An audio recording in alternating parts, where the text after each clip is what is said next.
Boa noite a todos vocês que nos acompanham em mais um episódio do Léo Santos Podcast, um podcast que fala sobre carreira, negócios, empreendedorismo e tudo o que circula em torno desses assuntos, sempre com um convidado especial, uma pessoa que traz conhecimento, experiência, bagagem, uma pessoa que está disposta e disponível para compartilhar um pouco da sua trajetória, um pouco do que deu certo, do que deu errado, mas tudo aquilo que é importante para que a gente aprenda e também possamos dar um passo em direção ao nosso tão desejado sucesso.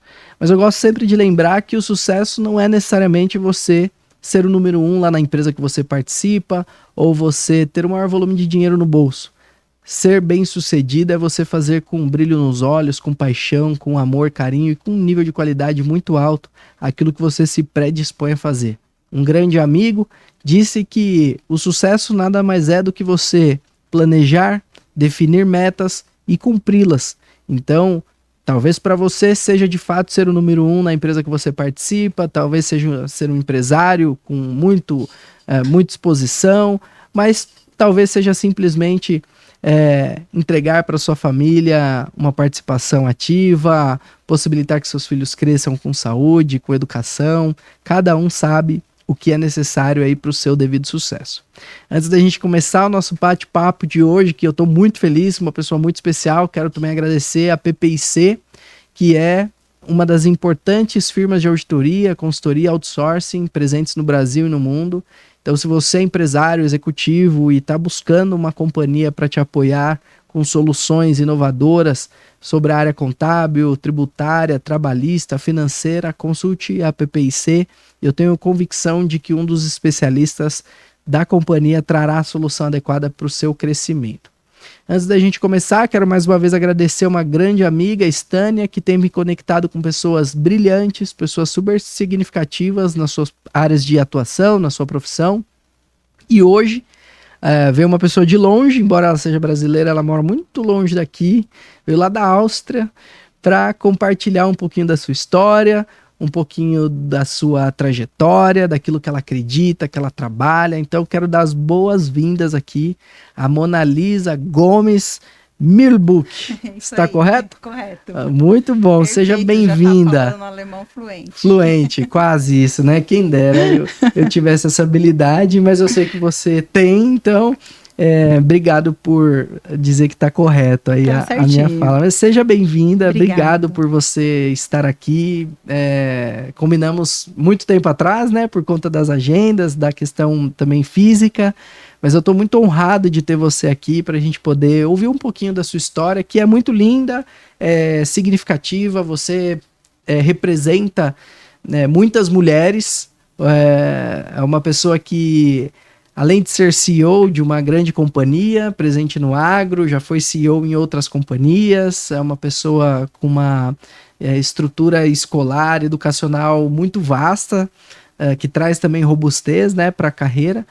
Mas você se tornou uma pessoa de grande destaque, foi exposta em grandes revistas, como a Forbes, como uma das líderes aí representantes, né, do mundo feminino no mundo empresarial. Então isso é muito legal e com certeza traz amplificação para a voz feminina, se torna uma referência e isso é muito interessante para o momento de mundo que a gente vive. Então, obrigado, é uma honra estar aqui e eu estou ansioso para ouvir um pouquinho da sua história em nível de detalhe. Eu que agradeço o convite, eu que agradeço a Estânia também por ter feito essa ponte aqui, me apresentado a você, me ter de alguma forma dado a oportunidade de estar aqui, contribuindo e compartilhando um pouquinho da minha história. Estou muito feliz e honrada de estar aqui. Espero que seja uma noite bem agradável e que a gente possa contribuir aí com muito conteúdo essa noite. Não, vai contribuir sim, porque eu costumo dizer que todo mundo tem algo de muito interessante para ser compartilhado. Às vezes as pessoas não enxergam isso e outras já têm isso bastante exposto na mídia, né? Que é o seu caso. Você é uma pessoa que tem vários seguidores, as pessoas acompanham sua trajetória, sua história já foi exposta como a gente mencionou, em revistas de grande circulação, né? Mas tem aquele lado ou aqueles pontos que geralmente a gente não fala no dia a dia, né? Como, por exemplo, o início da sua carreira. Então, se você puder começar falando dos primeiros degraus da Mona Lisa, como foi, onde foi e quais foram esses desafios iniciais da sua carreira, acho que seria legal para a gente compreender esse primeiro passo. Tá legal. Bom, a gente começar pelo começo, que é o mundo corporativo ou pré-corporativo.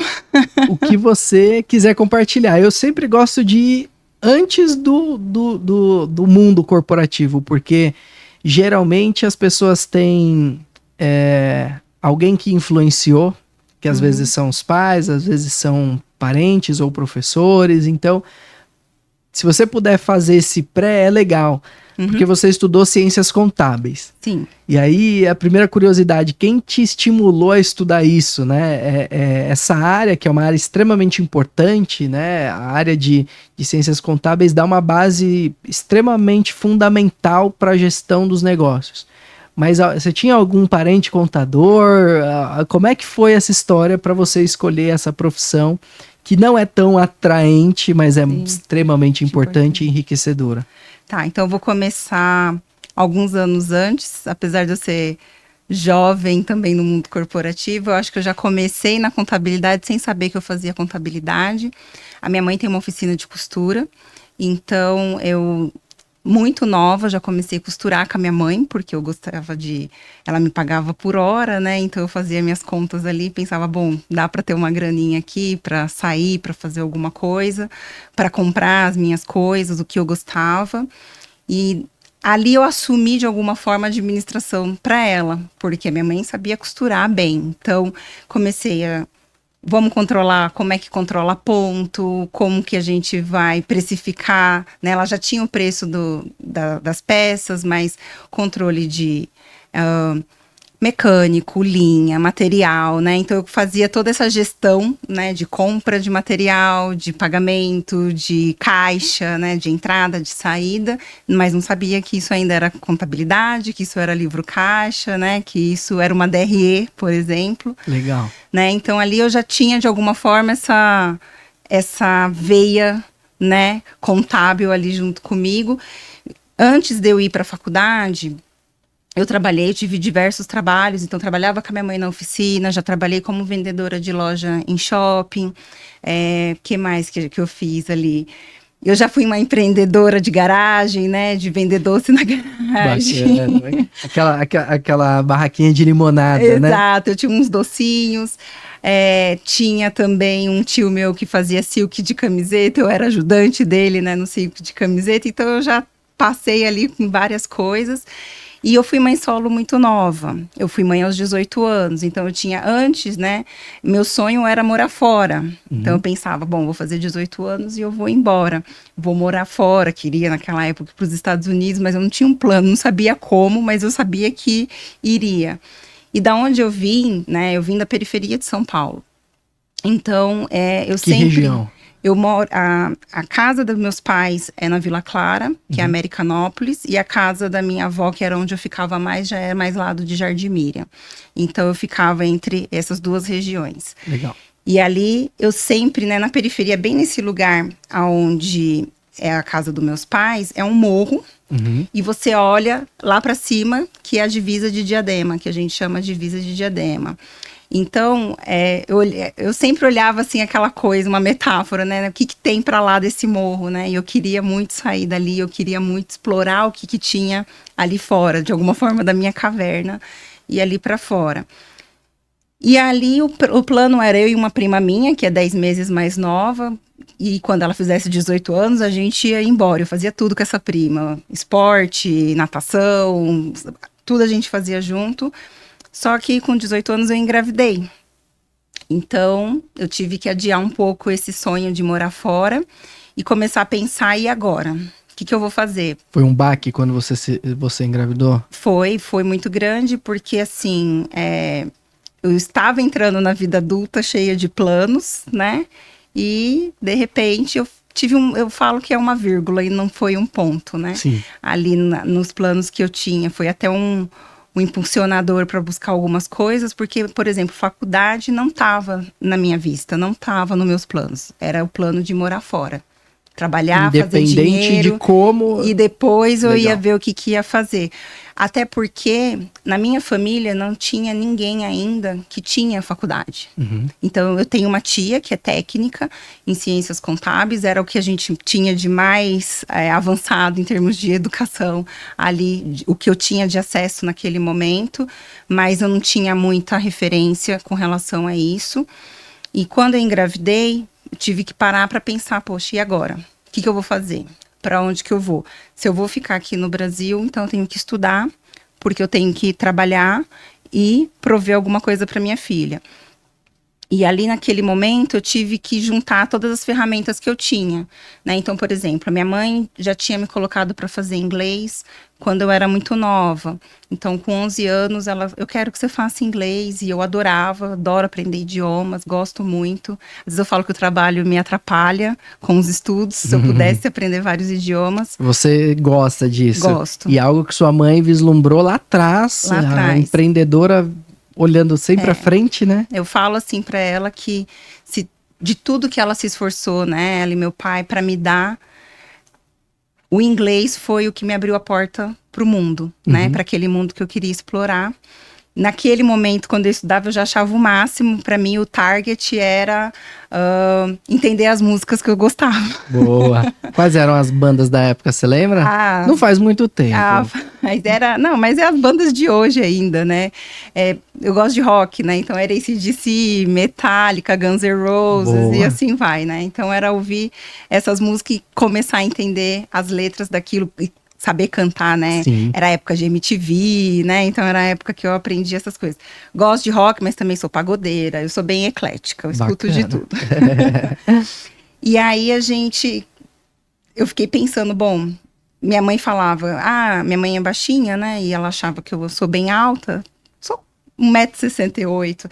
E ela achava assim, bom, você vai ser aeromoça, você vai viajar muito. E eu tinha no meu coração que sim, eu ia viajar muito, mas eu falava pra ela, não acho que eu vou ser comissária de voo, mas vamos continuar no inglês aqui, deixa o inglês aí. E aí eu fui resgatar esse inglês, né, e pensar, bom, faço inglês, quero morar fora, meu sonho então agora, neste momento, né, trabalhar numa multinacional, que é o primeiro passo, né, para eu estudar fora ou morar fora, é trabalhar numa multinacional. E para trabalhar numa multinacional, eu precisava ter educação, faculdade. O que eu vou buscar?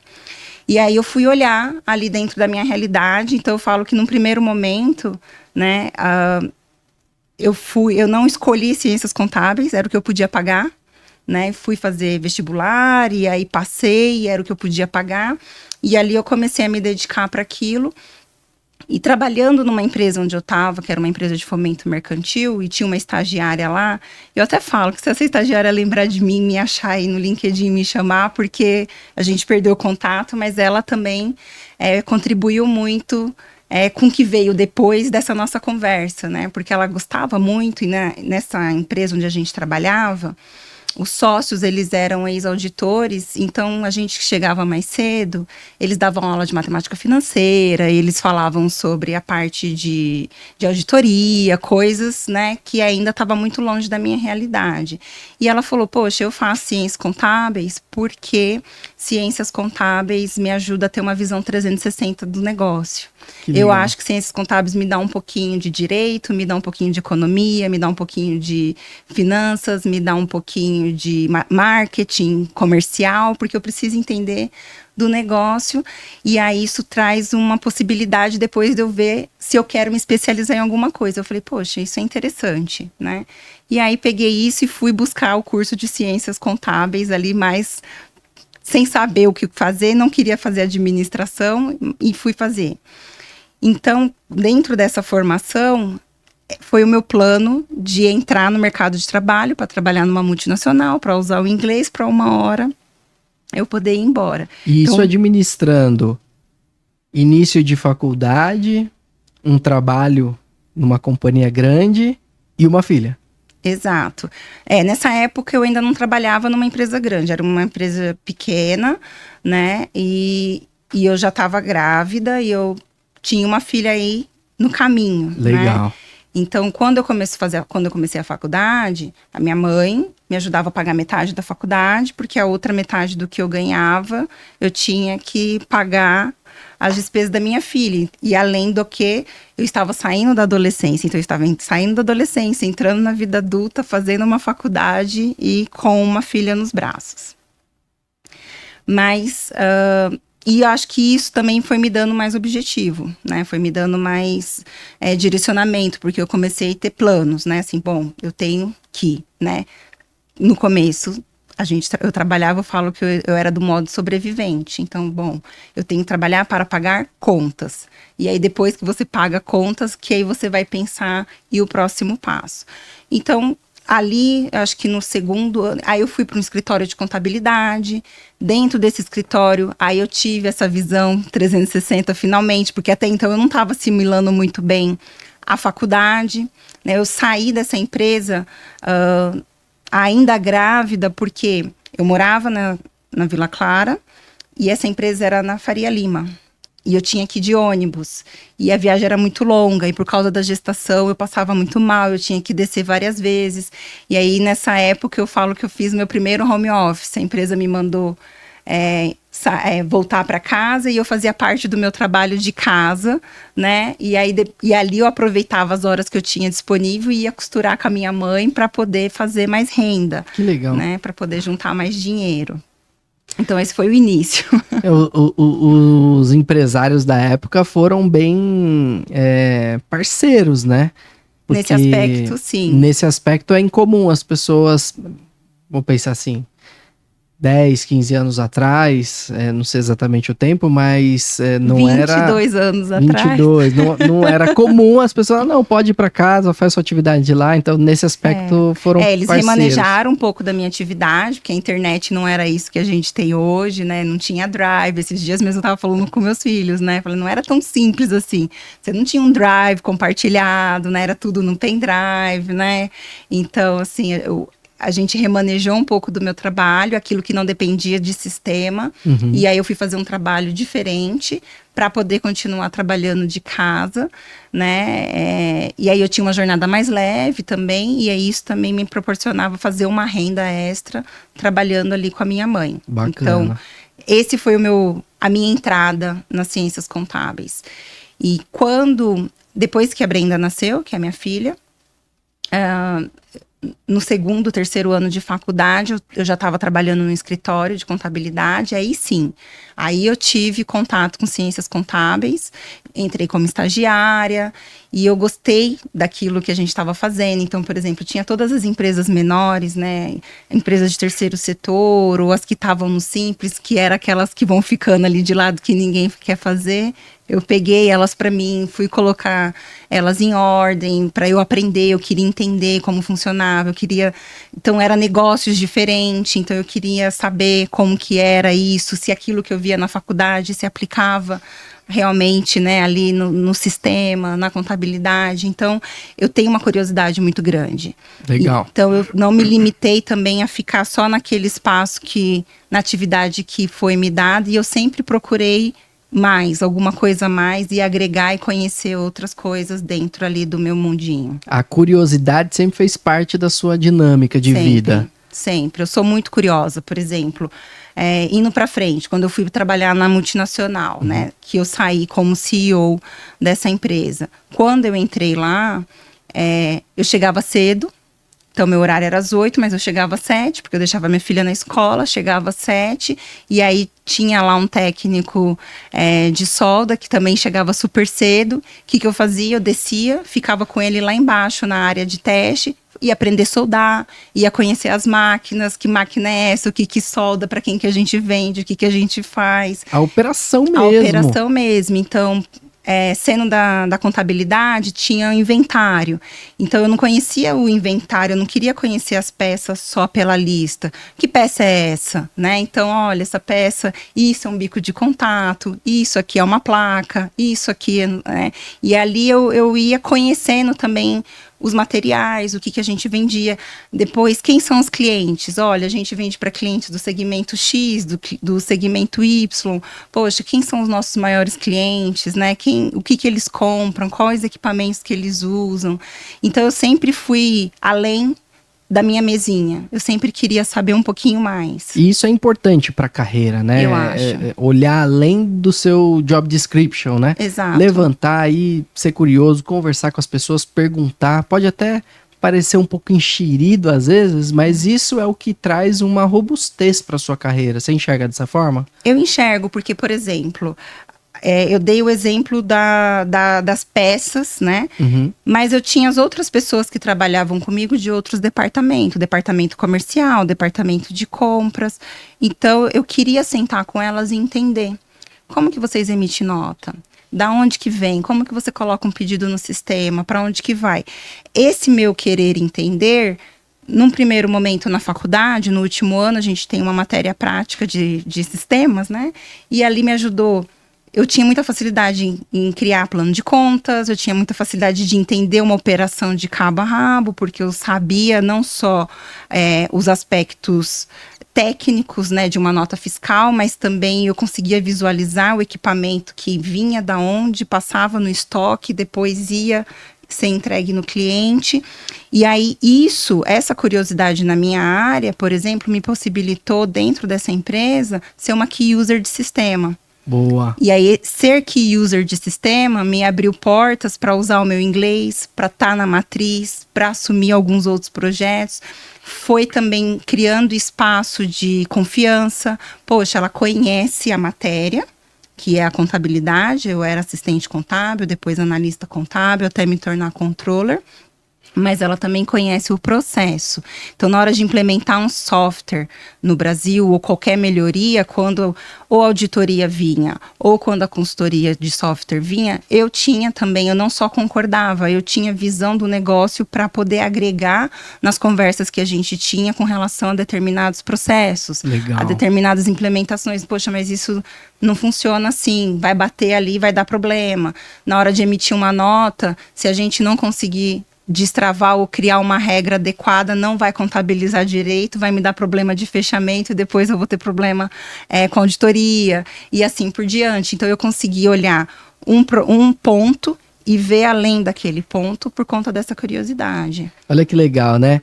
Todo mundo, ou grande parte das pessoas, brincam com o estagiário, né? Mas foi um estagiário que deu um insight interessante para você, que é a contabilidade demonstra o business em 360 graus, que é exatamente isso que você está falando, né? Aquela curiosidade sua tinha muito a ver com enxergar a empresa em 360 graus, também tinha muito a ver com a sua área de atuação. Sim. E ao mesmo tempo, a empresa, ela deseja colaboradores com esse perfil. Eu tinha proatividade, né? Então, eu fazia sempre além do meu. E isso me trouxe oportunidades de carreira. Porque muitas vezes eu assumia cadeiras que formalmente ainda não era minha. Uhum. Então, quando essas cadeiras estavam disponíveis ou quando tinha uma possibilidade de promoção, a empresa já me enxergava naquele lugar, né? Porque eu já tinha demonstrado antes de sentar na cadeira que eu já tinha competência para estar lá. Esse insight é fundamental. Se a pessoa ela tá mirando uma posição adiante, ela tem que fazer aquilo tendo ou não tendo aquela posição disponível. É mais ou menos isso. Exato, porque assim, tá bom. Se de repente não tem essa posição disponível nessa empresa hoje, pode ser que tenha em outra amanhã e eu já tô vivendo essa posição agora. Independente do salário ou independente da formalidade do cargo, você já se apodera daquilo, né? Então, eu falo que quando eu me tornei CEO, na verdade, eu já era CEO antes da formalização do meu cargo. Então, eu assumi a responsabilidade. Eu cresci dentro da empresa até a posição de controller, né? Então, a gente não chamava de CFO aqui, porque dentro da estrutura a gente não tinha essa posição formalmente. Uhum. Só que tudo que era da porta para dentro, eu já era responsável. Então, todas as áreas internas, que era administrativo, que era financeiro, que era RH, que era compras, né? Já estava debaixo do meu guarda-chuva. Eu já tinha essa responsabilidade. o que eu não fazia ainda? A parte comercial. Então, quando chegou o dia que a empresa falou, o CEO está indo embora e a gente quer que você assuma essa posição. A única coisa que eu me preocupei naquele momento mas eu não sei nada do comercial, eu não sei nada do técnico. Mas eu não sabia no sentido de que eu nunca tinha vivido aquilo de verdade, né? Então, a minha preocupação era quanto tempo mais ele fica para dar tempo de eu aprender, ir para a rua e começar a fazer essas coisas. Porque o que estava dentro de casa, de alguma forma, eu já tinha vivido. Lógico que eu ia ter um outro peso de caneta, eu ia tomar outras decisões, eu ia olhar para outros aspectos do negócio, com relação à estratégia, com relação a próximos passos, enfim. Mas, de alguma forma, o que era relacionado aos processos já estava dentro ali do meu conhecimento. Não era especialista em marketing, eu não era especialista em RH, mas isso já tinha passado de alguma forma por mim. Então eu tinha uma visão e eu sabia que naquele momento sentava pessoas que sabiam o que faziam naquelas cadeiras. E eu podia contar com essas pessoas. Então eu poderia olhar despreocupada para os próximos passos. Boa. E nesse processo de crescimento, de administrar funções novas, você usou um termo importante, que você sabia que as pessoas que estavam como especialistas ali eram fundamentais. Como é que era essa questão de administração de pessoas? Você foi aprendendo na raça, a fazer de fato gestão de pessoas, entender os desafios de cada um? Ou você foi estudar um mix dos dois? No primeiro momento, foi na raça, né? Então, eu trocava muito, né? Tinha, antes, quando o controller ainda, tinha uma outra gerente lá, que hoje mora fora. E a gente trocava, né? Ela é uma pessoa super generosa, ela tinha um olhar para pessoas que me ensinou muito. Então, eu percebia algumas coisas que ela fazia, ou que ela comentava, que eu falava, eu não tinha pensado nisso. Boa. E eu usava aquilo, incorporava aquilo que fazia sentido para mim. Eu gosto muito de desenvolver pessoas, né? Isso é uma coisa minha nata. Então, quando eu era pequena, eu sou filha única. Então, quando eu não estava na casa da minha avó com meus primos, eu estava em casa. E eu era professora das minhas bonecas. Então, eu já estava desenvolvendo as bonecas, apesar, né? Então, eu gostava de dar aula, eu gostava de explicar, eu tinha paciência para isso. Quando estagiária, por exemplo, eu fiquei meio que a chefe dos estagiários, porque todo mundo que chegava, eu que treinava, eu que ensinava, eu gostava de fazer manual, eu gostava de explicar. Então, passar conhecimento para as pessoas sempre foi uma coisa que eu gostei de fazer. Nos meus times, eu sempre gostei de desenvolver as pessoas. Então, eu nunca fui aquela líder de vai lá e faz isso, né? Eu sempre estimulei eles, falava, não entra na minha sala com problema a gente já tem. Pode vir com problema, mas traz mais alguma coisa junto, que é pelo menos um esboço de solução e vamos conversar sobre isso. Boa. Né? E aí eu sempre dei para eles essa liberdade de buscar conhecimento, de pensar fora da caixa, da gente discutir, de discordar, né? Poxa, fala para mim, se você achar que eu tô falando alguma bobagem, argumenta comigo, a gente não precisa concordar, né? Mas a gente pode discutir. E aí a gente vai, então isso é interessante nesse ponto. Então, nesse primeiro momento, foi essa coisa mais empírica, eu fui indo com base nesse... Então, de criança, né, de adolescente, eu sempre gostei de esporte, eu sempre gostei de esporte coletivo, então eu gostava de ser a capitã, eu gostava de organizar as coisas, eu era aquela amiga que organiza a festa, que reúne todo mundo, então eu tava sempre ali distribuindo as tarefas, esse aqui é bom para ir comprar as bebidas, esse aqui vai comprar as comidas, esse aqui deixa que ele vai organizar o som, então eu já olhava... Naturalmente você já era uma líder e já dava as atividades para cada um. E já ia dando as atividades com base no perfil, e isso eu fui trazendo para o mundo corporativo, né, e também a parte dos esportes. Boa. Quando eu fui olhar mesmo para a liderança, foi nessa empresa onde eu estava, eu saí depois de controller muitos anos, chegou aquele momento da carreira que eu falei, eu acho que aqui eu não vou para mais nenhum lugar, porque era uma empresa que sempre tinha sido liderada por homens, e era uma empresa que sempre tinha sido liderada por austríacos. Ninguém nunca falou, jamais, em nenhum momento, vai ser um brasileiro que vai liderar. Mas você tinha aquele espírito. Você parecia que era assim, porque era assim. Era normal, era natural. E aí foi aquele momento de sair. E eu fui trabalhar numa outra empresa. E o desafio nessa outra empresa era fazer a integração de uma empresa francesa que comprou uma empresa brasileira e você tinha que fazer essa fusão. E dentro desse processo, ele é um processo de demissão, ele é um processo de encerramento de empresa, ele é um processo de implementação de novo sistema, ele é um processo de implementação de novos processos e assim por diante. Então foi a primeira vez que eu fui ter contato mesmo técnico com o que se diz, que a gente chama de cultura organizacional, que é, nossa, eu tenho uma cultura de uma empresa que comprou a outra e como que a gente vai fazer isso aqui dar certo? Porque quem chega acha que tá certo, quem tá também acha que tá certo, e eu preciso fazer isso tudo acontecer. Se esses dois lados não conversam, meu trabalho não funciona, meu trabalho não sai. Legal. Então fui olhar para a cultura, olhando para a cultura, como que eu vou liderar essas pessoas? Como que eu vou influenciar essas pessoas? Como que eu vou fazer com que essas pessoas acreditem em mim e me sigam, né? Que eu agora, essa outra ser que chegou de qualquer lugar vai chegar aqui e vai falar como é que tem que ser feitas as coisas. E vai achar que tá certo, né? Eu tô aqui há 30 anos, você acabou assim. de chegar, né? E chegou ainda do outro lado, né? Exatamente. Então, assim, aí foi, acho que esse primeiro momento de olhar para pessoas, foi quando eu fui de fato olhar para pessoas, olhar para aquilo que é cultura, e ali eu fui lidar com gente mais velha, mais nova, de pessoas que estão com medo de perder o trabalho, pessoas que acham que elas sabem mais do que quem já estava ali, e assim por diante. E aí, nesse processo de fusão, me ensinou muito a parte de relacionamento, a olhar para isso com mais técnica, com mais consciência, de saber, quando eu entrar nessa sala o clima vai estar quente, como que eu vou falar com essa pessoa, como que eu vou me comunicar, como que eu vou fazer para não perder aqui e trazer essa pessoa para mim. Foi quando eu olhei para pessoas. E quando a empresa Afronius me chama de volta para assumir uma cadeira de CEO, o meu primeiro pensamento foi: como que eu vou ser a chefe das minhas amigas? Como que eu vou ser a líder das pessoas que eram meus pares? O que essas pessoas vão lembrar quando pensarem em mim? O que eu vou deixar de legado como líder? Lá na frente, daqui 10, 15, 20 anos, eu vou marcar essas pessoas de alguma forma? A gente tem a gente teve vários professores, mas sempre tem uma meia dúzia que a gente não esquece, que é aquela professora de matemática, ou aquele professor de geografia, ou aquele professor de tributos, né, que a gente vai lembrar.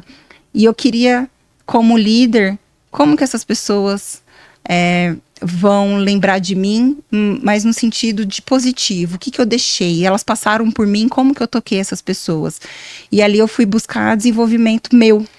Eu fui buscar autoconhecimento, desenvolvimento pessoal, eu fui buscar um coach de carreira, porque eu queria liderar gente. Eu tinha no meu time pessoas que, como meus pares, a gente tinha dificuldade de relacionamento e agora eu sou líder. E como que eu vou ser justa com essa pessoa? Como que eu vou olhar para essa pessoa e desenvolver?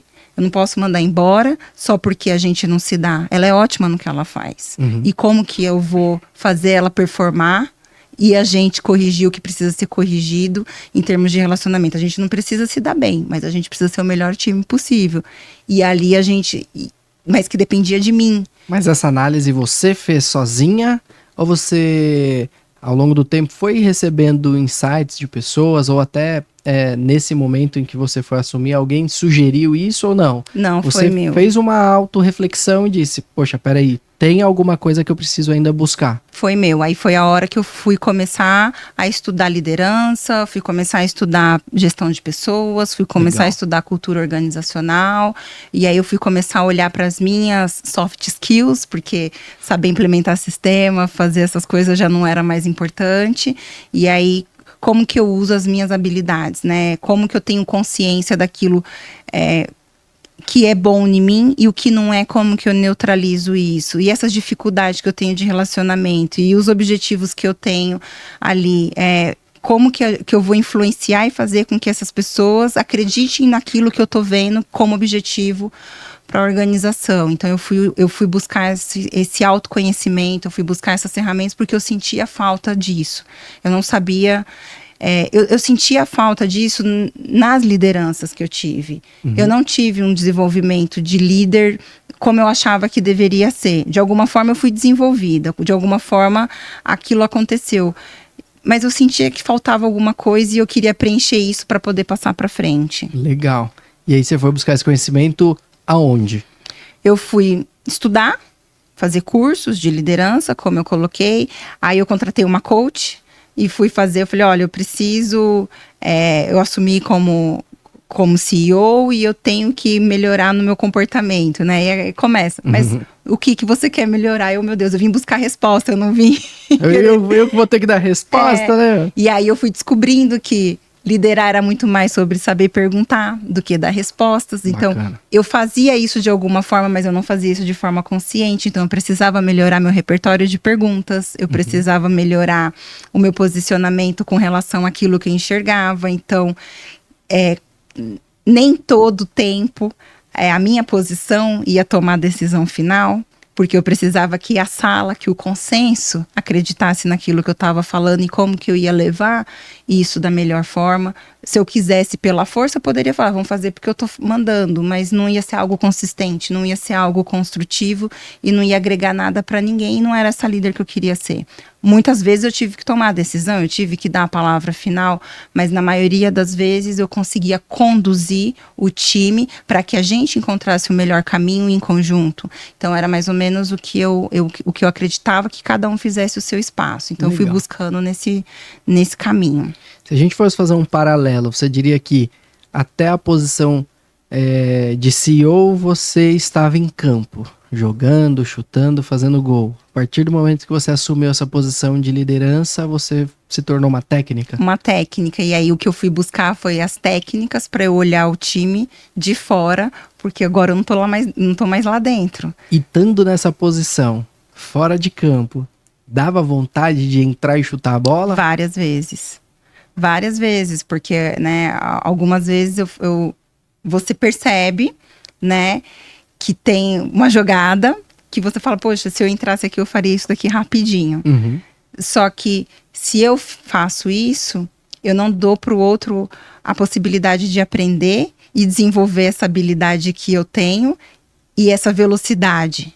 Então, só fazendo que a pessoa vai. E uma coisa da liderança que me ensinou muito, e eu trago isso da maternidade, depois de muito tempo eu fui fazer esse paralelo. Antes eu não conseguia fazer esse paralelo, e hoje eu faço, que nem todo mundo tem a mesma velocidade que eu. Alguns vão ser mais rápidos, outros vão ser mais lentos, e tá tudo bem. O que eu preciso entender é que a gente precisa continuar andando numa velocidade constante em grupo, né? A gente não pode parar. Então, se alguém ficou para trás, o que eu posso fazer para que essa pessoa consiga se recuperar e avançar? Porque eu não posso ficar empurrando, eu preciso ajudar com que essa pessoa desenvolva condições, né? Se a gente fizer um paralelo de esporte, que ela desenvolva o endurance que o time precisa para acompanhar. Talvez ela não vai correr o tempo todo, mas quando precisar, ela vai conseguir. Então, eu comecei a olhar que nem tudo era sobre mim. Então, eu não sou o ponto de referência. É o outro. Onde essa pessoa tá e o quanto que ela evoluiu. É ela com ela mesma. E não sou eu o ponto de referência. Ela não precisa ser melhor do que eu. E eu não posso achar que ela é pior, mas eu preciso ver onde ela tá e o quanto que eu ajudei ela a evoluir. E deixar isso claro para ela, né? Então eu fui aprendendo a usar esse tipo de comparação, esse tipo de analogia e trazendo as pessoas para essa evolução. Então eu gosto muito desse feedback, feed forward, mas eu gosto muito que a pessoa, eu não preciso dizer, ela consiga chegar à conclusão de onde ela está e o quanto ela evoluiu ou o que ela precisa evoluir para poder andar. E esse é um trabalho que às vezes demora. Então eu recebia muito feedback antes de ser CEO que eu não escutava. Porque a minha velocidade de raciocínio, ela era muito rápida e eu achava que a pessoa, entendeu? E isso daí atrapalhava a escutativa. Aquela coisa, eu estou ouvindo de fato o que você está me dizendo, eu estou ouvindo de fato o que você está me falando. E isso, às vezes, no dia a dia, na dinâmica do mundo corporativo, é sofrido, porque as coisas são muito rápidas. Claramente, a pessoa escuta, mas não prestou atenção, né? Exato. E aí, assim, ali tem muitas coisas nas entrelinhas. Então, desenvolver isso é um exercício diário. Então, quantas vezes eu tinha que ir para reunião preparada para ouvir o que estava sendo dito, o que estava sendo apresentado, para eu ler, não só verbal, mas até no corporal. Poxa, não está entregando, de repente essa pessoa está com um problema em casa, de repente ela está passando por uma questão de família. Nem todo mundo abre que está tendo alguma situação. Sim. E aí, como que a gente pode olhar para isso? Então, olhar para isso também, e isso daí foi vindo depois, né? Depois da cadeira de CEO, eu fui dedicando mais tempo para isso, para saber, eu não posso entrar lá e chutar. Então, eu preciso fazer com que essa pessoa, a hora que a bola estiver no pé dela, ela chute e faça o gol. E como é que é isso? Então vamos treinar e vamos conversar e vamos preparar. Se a gente tiver que ficar aqui depois ou chegar antes, mas eu preciso que ela esteja pronta para fazer isso, porque eu tenho que olhar para outras coisas. Eu não vou conseguir entrar lá. Eu tenho que pensar, até falando em time, quem tá lá chutando, eu já tenho que pensar, se eu tiver que substituir alguém, quem que vai entrar no lugar e por que vai entrar, vou continuar atacando, vou defender. Então eu tô pensando em outros momentos, mais para frente, né? Muito bom. Acho que queria que você comentasse no sentido assim, o objetivo talvez do CEO seja ganhar o campeonato. Exato. E o sujeito que está em campo, né, seja lá qual for a posição dele, ou é fazer muitos gols, ou é defender muito, ou é roubar muito a bola. E tem dia que a gente só mudar essa visão é desafiadora, né? Tem dia assim, a gente não precisa ganhar, a gente só não pode perder. Boa. Como que é isso? Tem dia que eu não tenho que ganhar, eu só não posso perder. Acontece, é normal. Né? Então, e esse papel é um papel muito desafiador, porque no dia a dia várias coisas estão acontecendo, né? Então, falando em cultura, falando em exemplo, às vezes a gente tem um cliente que liga, se você tem uma ação dentro da empresa, né, acontecendo, e aí um cliente que liga, mas como que né? Os nossos processos, a gente tem melhorias, como que a gente pode trabalhar? Às vezes a gente tem que atropelar algumas coisas e como que a gente toma essas decisões. Sim. Né? Então, isso daí você só vai poder fazer se você conhece o time que você tem, para você saber, porque às vezes algumas pessoas estão em algum limite e outras pessoas têm muito para queimar. E como que a gente vai ajustar? E eu falo isso até mesmo de uma liderança justa, né? Tinha colaboradores e tem gente do meu time que eu passo a maior parte do tempo em determinados momentos. Porque naquele momento ou naquele período, essa pessoa precisa mais da minha atenção, essa pessoa precisa mais da minha liderança. Os outros estão caminhando bem. E aí, depois eu tenho que transferir essa atenção. Eu não posso falar que para mim, a justiça da liderança é essa. Um vai precisar de 30 minutos e o outro vai precisar de 2 horas. Eu não posso falar, eu vou dar 1 hora para cada um. Porque não é o que precisa nesse momento. Então, é um quebra-cabeça, assim, muito interessante, mas isso daí liderar ou ser CEO, para mim, pelo menos, é muito mais sobre as pessoas do que só sobre o negócio, né? A gente tem a estratégia, a gente tem que construir tudo isso, mas eu gosto muito de olhar no time. Eu tenho as pessoas que eu preciso para chegar lá onde eu quero. Se eu não tenho, quem eu vou desenvolver? Né? E em quanto tempo essa pessoa vai estar preparada e isso está coerente com o prazo que a gente tem para entregar determinado resultado. E se eu trouxer alguém de fora, qual é o perfil da pessoa que eu quero? E como que ela vai conversar com a estrutura que eu tenho aqui hoje para também não prejudicar, né? Esse time que eu tenho hoje, porque às vezes a gente tem, né, várias estrelas num time só e não traz resultado, né? Sim. E como que a gente balanceia tudo isso? Isso é muito interessante, porque fica claro que o mundo dos negócios, sob a ótica de um presidente, é de fato um quebra-cabeça que talvez você não tenha todas as peças. E você vai ter que transformar as peças que estão sobrando naquela que precisa, ou trazer de outro quebra-cabeça. Enfim, não é uma tarefa simples, é bem desafiador de você conseguir ter essa visão 360, identificar perfis, moldar perfis, não é simples. Não, inclusive eu mesma, né? Eu também eu tenho que fazer esse questionamento todos os dias, né? Para mim, se eu sou a pessoa certa naquele momento para aquela situação, né? Por exemplo, hoje eu moro fora e eu tô no segmento, eu tô no agro. E eu não sou veterinária, eu não sou zootécnica, eu não sou agrônoma, né? E como que eu entro numa reunião, quando eu vou para uma reunião, eu já quebro essa expectativa, né? Olha, eu não sou formada, né? A gente tem ali dentro das conversas um momento. Então, hoje os clientes já me conhecem, mas quando eu vou me apresentar, né? Eu sou a country manager, meu papel aqui é ser uma ponte, é ajudar vocês a performar, ter os melhores produtos, aquilo que você precisa. E eu vou levar lá para dentro as suas dores e a gente vai trabalhar na solução. Enfim, a gente vai construir a 4 mãos aquilo que a gente vai entregar junto, o que você precisa, o que eu posso entregar e o que a gente vai tentar aqui desenvolver. Legal. E ali vai ter momentos que, sendo, né, essa ponte, vão ter problemas que não sou eu que vou resolver. E eu tenho que trazer as pessoas que vão resolver. E nessa reunião, eu não abro a boca. Não sou eu que vou falar. Quem vai falar é o especialista. É dessa pessoa que eu preciso.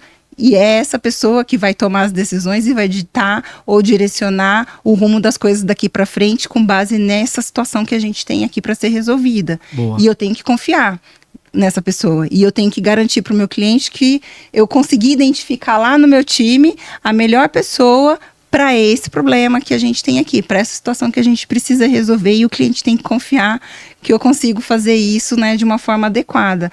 Então, também saber que o ego, em alguns momentos, não vai poder entrar dentro da sala só porque eu sou a líder. A equação, né? não cabe o ego de um presidente. Não. A equação tem que resultar na solução que o cliente precisa. Exato. Legal. Isso é bacana, porque são várias equações no meio de um único objetivo, exato, satisfazer seu cliente. Exato. Legal. Eu acho que a gente ter ele ali feliz e a gente conseguir também não sacrificar o time para aquele resultado, porque também não é a qualquer custo, sim, né? Então, o que é possível, né? E o que a gente consegue entregar, qual é a melhor solução para esse problema ou para essa situação, e que às vezes eu vou ser a solução, porque eu vou poder tomar alguma decisão com determinado processo, implementação, qualquer investimento. Às vezes eu vou ter que tomar a decisão de falar não, nós não conseguimos, não podemos fazer, e muitas vezes é o especialista que vai me direcionar com relação a isso. Então, eu e meu time, a gente tem que estar muito próximo, né, com relação a isso, e a confiança que a gente constrói tem que ser nesse sentido, de que eu preciso entender que aquilo que você está me trazendo realmente não é possível, porque eu sou uma pessoa questionadora, né, então eu sou uma pessoa curiosa, e eu falo, será que não? E se fosse? Vamos pensar que se fosse possível, como que seria isso aqui? Legal. E aí a gente vai construindo do que seria possível para o que a gente tem hoje, para realmente ver se a gente tem ou não a possibilidade nesse caminho, porque às vezes a gente tem esses momentos também, né, que o time fala, poxa, não dá, e a gente fala, dá, vai dar, e tem horas que o time vai falar, não dá, e você vai falar, realmente, não dá, é hora de parar, é aqui que a gente chega, né? Essa visão é muito legal, porque de fato geralmente o especialista daquela área, ele já vem com a resposta pronta, né? Não, isso não é possível, esse caminho não existe. E ter uma pessoa com essa visão além, que enxerga 360 graus e tá com foco na solução do cliente, trazer essa proposta de e se pudesse, como seria, é muito legal, porque faz com que a própria pessoa questione a si mesmo. É verdade, como seria? E essa possibilidade não é todo líder que consegue proporcionar para o liderado. Então fazer isso, e eu imagino que você faça isso em C-levels, né? São seus diretores, seus gerentes, então isso fica ainda mais difícil porque são pessoas que também geralmente têm uma base muito forte daquilo que se faz. Então é uma discussão muito rica, mas muito trabalhosa. É bem apimentada às vezes. Eu imagino. Né? Por exemplo, né? Hoje eu sou responsável pelas Américas, né? Américas, Espanha, Portugal, Itália e um pedacinho, eventualmente, da Polônia. Então, quando eu olho para o produto que a gente tem hoje, faz parte do meu trabalho pensar que eu tenho este produto, que ele precisa ser aplicado em vários mercados, mas os mercados são diferentes. E o que a gente vai fazer com o produto? Nem sempre o meu produto vai se encaixar em todos os mercados. Então, eu tenho que trazer o Product Manager, a fábrica, eu tenho que trazer esses diretores para a mesa e falar, olha, eu preciso que para esse mercado seja adaptado assim. É possível que para aquele outro mercado a gente melhore mais um pouquinho aqui, porque lá eles estão olhando mais para isso, ou criar alguma coisa nova para um outro mercado, né? E às vezes a gente escuta, mas a gente já testou isso 15 anos atrás e não deu certo. Ou então eu escuto, não, isso a gente já testou, isso não funciona, todo cliente pede isso e isso depois ninguém usa. E aí eu vim, né, e falar, poxa, mas 15 anos atrás era outro momento, era outro cenário, era outra realidade. E se fosse hoje, como que a gente poderia fazer? Qual que é a dificuldade da gente implementar isso? Vamos testar isso em algum lugar? Então, por exemplo, ali onde eu tô hoje, para mim, eu sou uma brasileira olhando da Áustria para o Brasil. E eu tenho que convencer a empresa a investir no Brasil.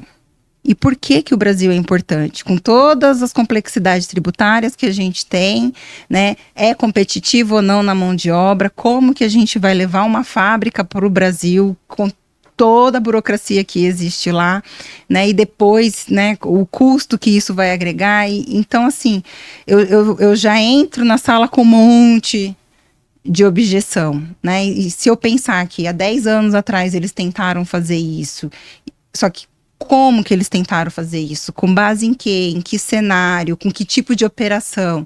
Né, então, hoje a gente está vindo com uma fábrica, com um pedaço de fábrica para o Brasil, né, no modelo de OEM. A gente tem uma empresa brasileira que vai produzir para a gente parte do maquinário e a gente vai trazer só a parte de eletrônica, de inteligência. Isso há 4 anos atrás era impensável. Porque você imagina eu virar para o diretor da fábrica lá na Áustria e falar, estou tirando um pedaço da sua produção e mandando para o Brasil. E o que eu vou fazer com esse time? E a gente tem que discutir e falar, poxa, mas hoje, olha, o nosso número de vendas está assim. Se a gente não entra nesse mercado, a gente não ganha, mas se a gente for também, se a gente não entrar, a gente não perde, mas se a gente não for, a gente não ganha. E aí trazer argumentos para poder construir junto com ele uma estratégia que ele compre essa ideia e me ajude a construir essa fábrica, a trazer essa fábrica da melhor forma possível. Como que a gente pode repensar o produto? Como que eu poderia fazer um produto diferenciado para esse mercado?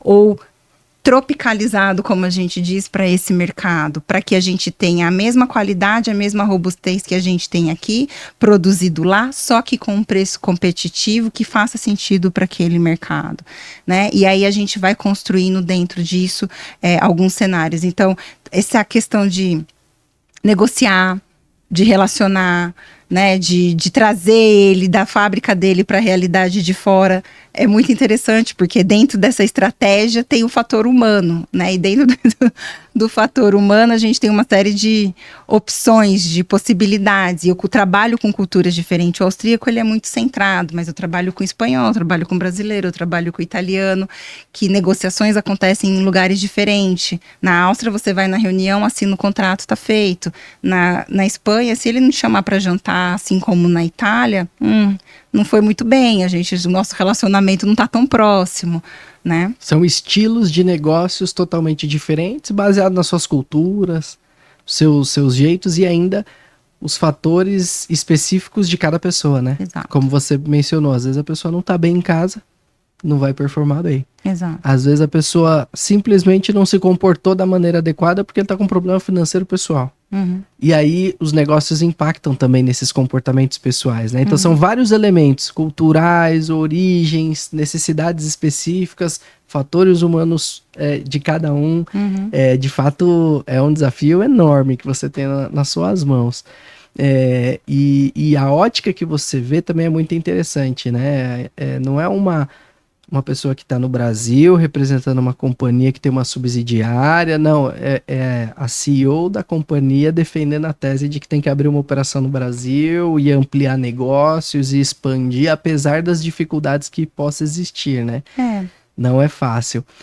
Agora, durante todo esse processo, essa evolução, esse crescimento e esse posicionamento também muito interessante, Mona Lisa, de mostrar estratégia, mostrar potencial, se relacionar com pessoas diferentes, você acaba se tornando uma referência para as outras pessoas. Imagino que naquela companhia que nunca teve uma presidente, passou a ser uma referência, uma possibilidade para outras mulheres, começou a inspirar outras mulheres. Quando que você percebeu que você estava sendo essa ponte também, não só para viabilizar os objetivos da companhia, dos resultados desejados, mas também a viabilidade das pessoas, especialmente as mulheres, também alcançarem posições de destaque como a sua posição? Uhum. Eu acho que eu percebi isso quando eu cheguei lá e olhei para o lado e só tinha eu na sala. Né, em todas as reuniões que eu ia de outros CEOs ou grandes eventos, muitas vezes eu era a única. Uhum. Ou dentro das outras empresas, quando eu tinha reunião com... E eu não queria, né? Eu achava assim, eu reconheço, né, a minha trajetória. Eu acho que, por exemplo, a gente falou, fui eleita pela Forbes, né, como uma das 10 mulheres de sucesso de 2023. Eu acho que é uma validação, é um reconhecimento, como é que eu posso dizer? É a consolidação da minha carreira, de alguma forma, mas aumenta a minha responsabilidade porque eu não quero ser a única nesses espaços. E aí eu começo a refletir, tá bom, quando eu volto, o que eu faço com isso?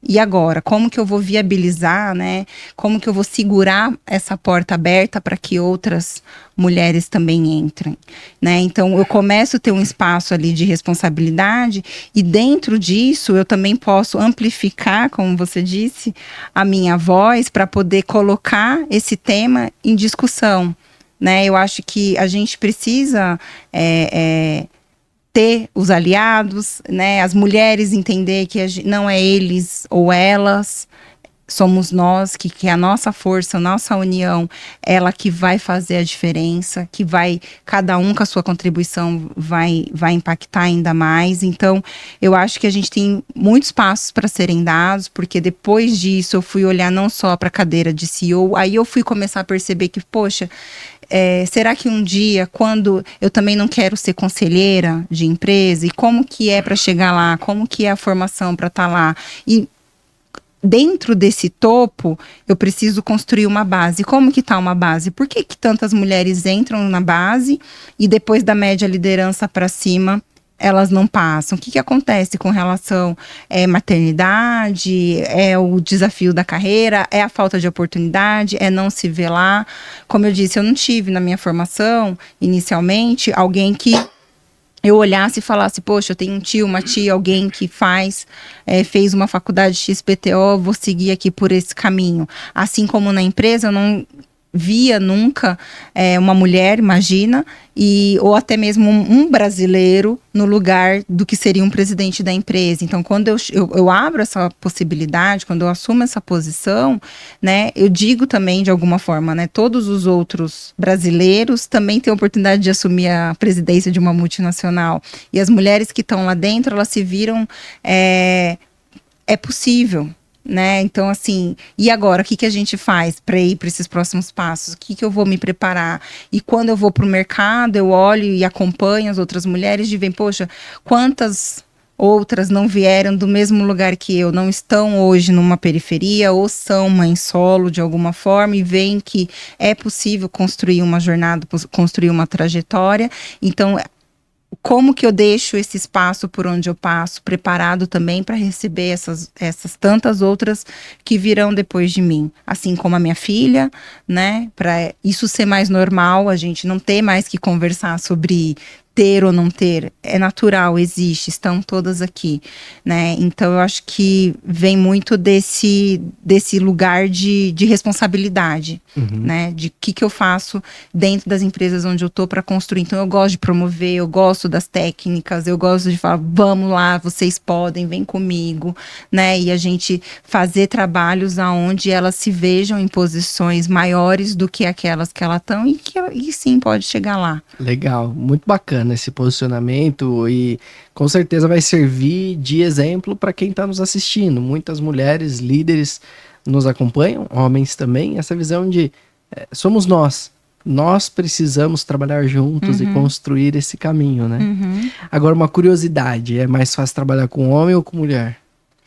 Para mim é igual, depende. Eu já tive situações de um lado ou do outro. Eu não... Não teve diferença? Não. Legal, bacana. Não tive. Que nem eu falei, eu acho que assim, na verdade tem as diferenças, tem as suas particularidades, né? Então... Isso é um tempero interessante. É um tempero interessante. Eu acho que esse balanço, ele é muito fundamental. Então, às vezes, eu tive e tenho no meu time mulheres mais ponderadas e homens mais explosivos e vice-versa, né? Ou mulheres mais objetivas e homens mais que eram mais prolixos, né? Então, porque às vezes tem esse estereótipo, né? Que a mulher dá muita volta para falar, ou que o homem é mais objetivo, e eu já tive o contrário também. Eu sou uma pessoa muito objetiva, né? Então, às vezes o pessoal fala na apresentação, poxa, eu falo, faz no ponto e depois se eu tiver dúvida eu vou voltando. E tem gente que precisa dar uma volta um pouco maior. Então, eu não vejo diferença. Entendi. Uma curiosidade. Nesse processo todo de evolução de carreira, educação, você foi estudar fora também, né? Fez, acho que alguma educação fora. Como é que você lidava com a administração da sua casa? É Brenda, né? O nome da sua filha, da Brenda, e toda essa evolução que requer muita energia e geralmente muito tempo. Como que você equilibrava a balança pessoal e trabalho? Bom, eu tenho a Brenda e o Gabriel, né? A Brenda de 22 e o Gabriel vai fazer 16. Legal. E assim, o pai do Gabriel, que foi o meu marido durante 15 anos, ele sempre foi muito próximo no que diz respeito. A gente ele não me ajudava, a gente dividia. Entendi. Né? Então, agora é a minha hora de ir, eu ia, era a hora dele ir, ele ia. Então, acho que ter um parceiro que entende, né, que a gente pode compartilhar a carreira, as responsabilidades da casa, a responsabilidade dos filhos. Para mim foi fundamental ter alguém do meu lado dessa forma, né? Eventualmente a nossa vida, né, a gente deu certo por muitos anos e de repente a gente seguiu caminhos distintos. Ele, né, tem outro relacionamento, eu casei novamente e hoje eu tenho um marido que ele me apoia, ele acredita, eu viajo muito e ele me incentiva. Então você ter um parceiro, então eu tive sempre pais que me jogaram pro mundo. E eu tive a oportunidade, o privilégio de ter parceiros que também acreditaram em mim, né? E que compartilharam a vida deles comigo. Então, a gente não teve essa dificuldade. Eu escuto muito e escutava, né, bastante, principalmente quando as crianças eram pequenas. Nossa, mas você viaja tanto e os seus filhos com quem fica? Com o pai, né? Ou então, eu moro na Áustria e a minha filha já tem 22, mora sozinha, tá terminando a faculdade. E aí, quando eu falo que o mais novo mora no Brasil, mas ele mora com quem? Com o pai, né? Assim, as pessoas me perguntam, ele mora com os avós? Ele mora com a sua filha? Não, gente, não é natural, né? As pessoas pensarem que um filho mora com o pai, né? Então, assim, algumas coisas que tá invisível, vamos dizer assim, na estrutura da sociedade. Eu já fui sexista, né? E hoje eu me policio muito, porque eu já tive esse pensamento também, porque era o que eu vivia. Poxa, eu vou contratar uma pessoa que acabou de casar, passava na minha cabeça, mas logo ela vai querer ter filho. E depois eu me corrigi e falar, não, mas e daí? É o problema dela, né? Mas era uma coisa que vinha natural. E depois de um tempo eu tive que me letrar, eu tive que me treinar para isso. Eu entrei na vida adulta e no mundo corporativo já mãe. Então, alguns dilemas e alguns questionamentos eu não vivi. E eu tive que viver isso com colaboradoras, com funcionárias. E aí eu tive que aprender também, porque eu já trazia alguns vieses comigo, assim como eu trago muitas coisas e eu tenho que corrigir isso todos os dias. E esses questionamentos, eles ainda... nossa, mas seu marido não fica bravo porque você viaja? Mas eu não entendo, por que ele ficaria? Né? É minha carreira, é meu trabalho, e ele sabe disso, assim como se fosse ele, então ele me apoia. Né, ele me incentiva, ele fica feliz, ele fica orgulhoso, né, de eu estar viajando, de ter tanta responsabilidade. Os meus filhos ficam felizes, né, com todo o destaque que eu tenho, eles me acompanham, eles estão sempre comigo, eles celebram cada conquista junto comigo. Meu filho, eu já ouvi ele dizer, né, fala, poxa filho, né, a gente mora longe e tal, e a gente tem isso muito bem resolvido na nossa dinâmica familiar. E ele mesmo, e minha filha fala, eu nem imagino você não sendo isso, porque eu conheço você assim, né? Então, assim, para eles é ok, e para o mundo às vezes parece que não é. Então, para a gente dentro de casa mas às vezes esses comentários ou esses questionamentos me soam estranho, né? Entendo. Mas o mais importante é vocês estarem bem e todo mundo tá super confortável com a dinâmica, né? O que o mundo pensa, como você disse, né? Somos bem resolvidos com essa forma de lidar. E cada um tem que fazer de maneira intencional essa autorreflexão se estamos com algum viés, se estamos tratando de maneira inadequada algum ponto de vista que historicamente foi tratado assim, mas não precisa ser tratado mais, né? Então acho que a gente tem que fazer essa autoanálise, todos nós aqui, quem nos assiste, eu, a todo momento, para de fato ver se a gente está caminhando da forma correta ou não. Sim. Você no início da carreira trabalhou com costura, né? E hoje você costura relacionamentos ao longo do mundo. Nunca tinha feito essa analogia. O seu sonho era viver fora do país e hoje você vive fora do país. Você se considera uma pessoa bem-sucedida? Eu sempre falo que você começou falando sobre o sucesso, né? E eu sempre reflito sobre o sucesso, que é muito isso que você disse. O sucesso, ele é relativo, né? Sucesso para quem? Eu acho que para o externo, eu me considero uma pessoa bem-sucedida, mas para mim, para dentro, eu me considero uma pessoa realizada.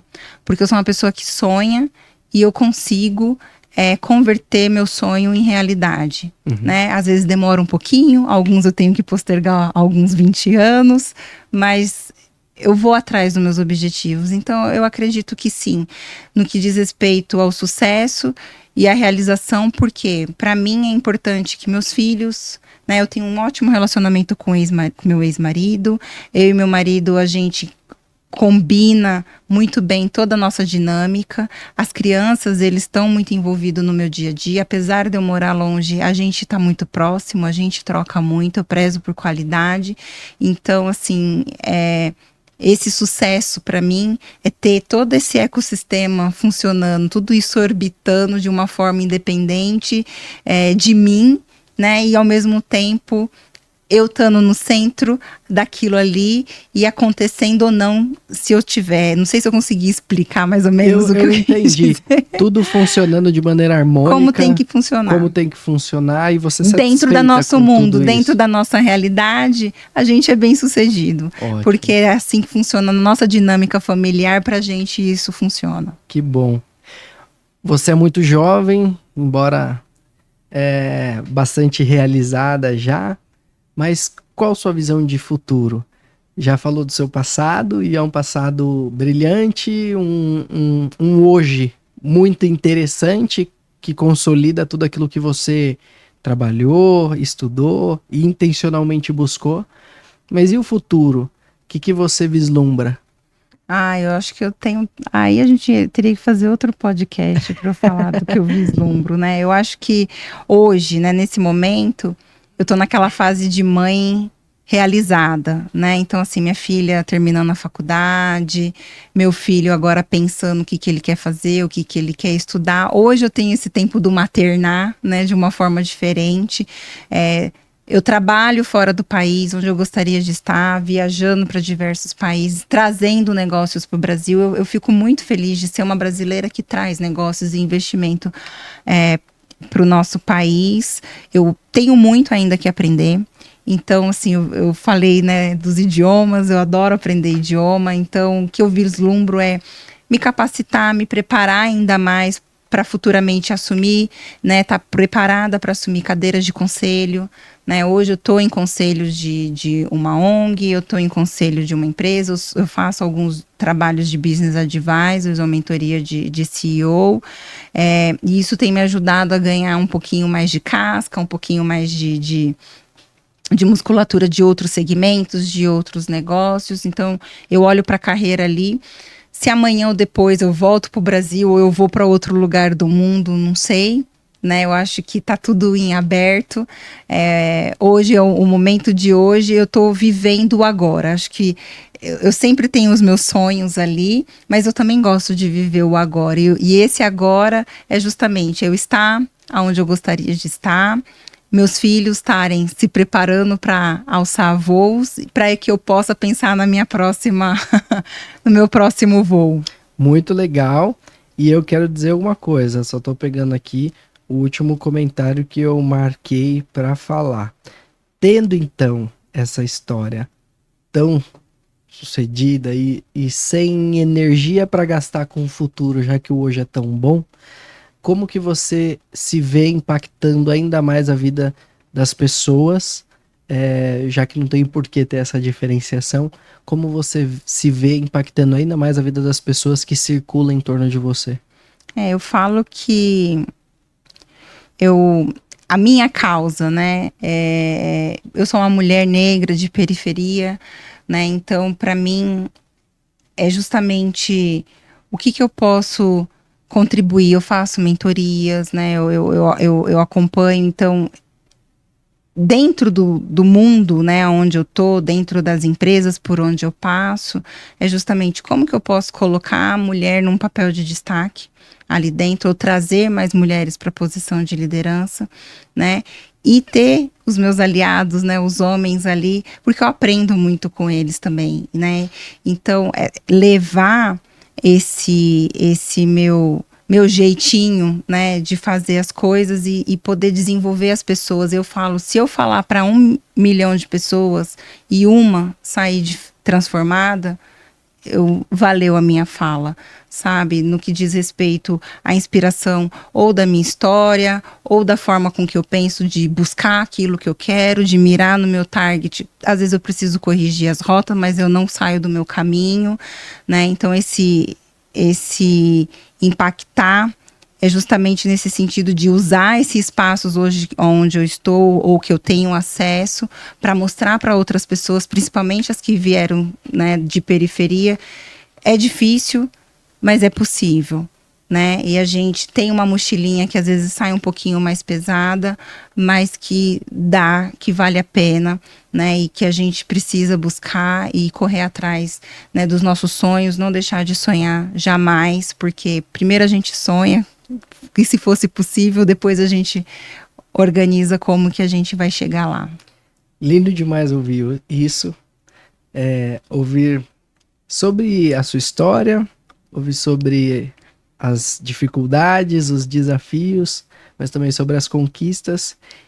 E em resumo, é possível. Sim. Independente das circunstâncias, independente de qualquer situação, de qualquer questão, é possível.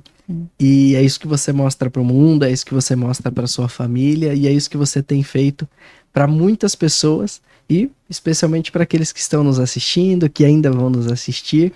E eu te digo de coração que eu estou muito impactado pela sua história, e eu tenho certeza que ainda vou impactar mais, porque eu vou voltar, vou assistir e vou pegar alguns insights que eu fui colocando na minha cabeça que foram incríveis. Eu sempre encerro pedindo para deixar uma mensagem inspiradora, mas assim, tudo que você falou aqui foi muito inspirador.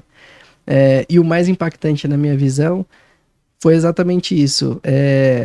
vim de periferia, a mochila pode pesar um pouco mais, pode estar um pouco mais distante, mas a direção é uma só. Sabe, é Léo? sonhar e viver e ir atrás. Eu falo que eu costumo falar, as pessoas brincam, né, que eu tenho meu jargão só vai, né? Tudo que eu assino, Legal, só boa. vai. E eu falo, eu já contrariei muitas estatísticas. Só o fato de estar aqui hoje, eu já contrariei várias, né? Da onde eu vim, eu perdi muitos amigos ao longo dessa minha jornada. Outras que também tiveram gravidez precoce e desistiram, ou deixaram de sonhar, ou simplesmente não acreditaram. Então, eu já vim de um lugar que o não eu já tinha. Então, todos os dias eu busco o meu sim, né? Então, eu acho que buscar esse sim é o que me motiva. Eu não me convenço e eu não me conformo com o não, né? Se não der nesse caminho, vai dar naquele, mas eu vou buscar. E eu acho que esse não a gente já tem, então a gente tem que ir lá atrás, sim. Legal, gostei. Acho que a gente pode encerrar com essa visão clara. Só vai, não perca tempo, não deixe a energia parada, vai pra cima, porque, como a Mona Lisa disse aqui, o não a gente já tem, não é mesmo? Exato. Vamos atrás do sim. É isso. Mona Lisa Gomes Milbuch, é assim? Nossa, perfeito. Poxa vida, muito obrigado Eu que agradeço. por você vir de tão longe, Eu que agradeço. por você dedicar um tempo da tua agenda aqui no Brasil com a gente. Você poderia estar visitando seus amigos, pessoas que você talvez não veja com tanta frequência, seus próprios familiares, seus filhos, mas você decidiu estar aqui para compartilhar com mais pessoas aquilo tudo que você viveu, aquilo tudo que você vive, que traz uma visão muito clara. Você é uma pessoa que amplifica a voz, não só das mulheres, mas de todos aqueles que têm também sonhos e que são sonhos semelhantes aos seus. Então, com essa mensagem que eu encerro aqui, muito grato da sua disponibilidade, por você gentilmente vir aqui compartilhar com a gente. Então, eu vou pegar esse jargão seu e vou falar, só vai a partir de hoje. Muito obrigado. Eu que agradeço, obrigada. E você que nos acompanha, que gostou desse conteúdo, que entende que também tem que mandar para um monte de pessoas o seu relacionamento e falar, só vai, pega agora esse link, compartilha por WhatsApp, compartilha com seu chefe, com a sua chefe, com todo mundo do teu relacionamento e capture os insights poderosos desse bate-papo.